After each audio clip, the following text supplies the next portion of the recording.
Letter 10. On living to oneself. Yes, I do not change my opinion.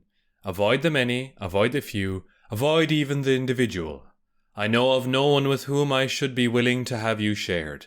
And see what opinion of you I have, for I dare to trust you with your own self. Crates, they say, the disciple of the very Stilbo whom I mentioned in a former letter, noticed a young man walking by himself, and asked him what he was doing all alone. "I am communing with myself," replied the youth. "Pray be careful then," said Crates, "and take good heed, you are communing with a bad man."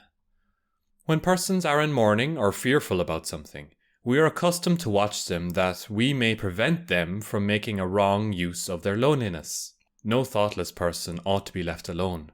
In such cases, he only plans folly and heaps up future dangers for himself or for others.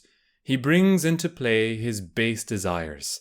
The mind displays what fear or shame used to repress. It whets his boldness, stirs his passions, and goads his anger. And finally, the only benefit that solitude confers, the habit of trusting no man and fearing no witness, is lost to the fool, for he betrays himself. Mark therefore what hopes I have for you, nay, rather what I am promising myself, insomuch as hope is merely a title of uncertain blessing.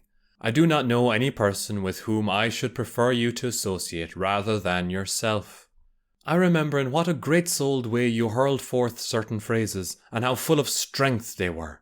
I immediately congratulated myself and said, "These words did not come from the edge of the lips. These utterances have a solid foundation. This man is not one of the many. He has regard for his real welfare." Speak and live in this way. See to it that nothing keeps you down. As for your former prayers, you may dispense the gods from answering them. Offer new prayers. Pray for a sound mind and for good health, first of the soul and then of the body. And of course you should offer those prayers frequently.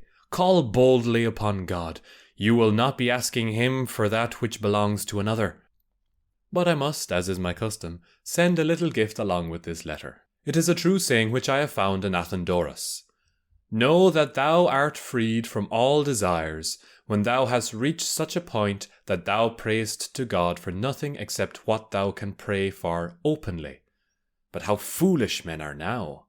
They whisper the basest of prayers to heaven, but if anyone listens, they are silent at once. That which they are unwilling for men to know, they communicate to God. Do you not think, then, that some such wholesome advice as this could be given you? Live among men as if God beheld you. Speak with God as if men were listening. Farewell.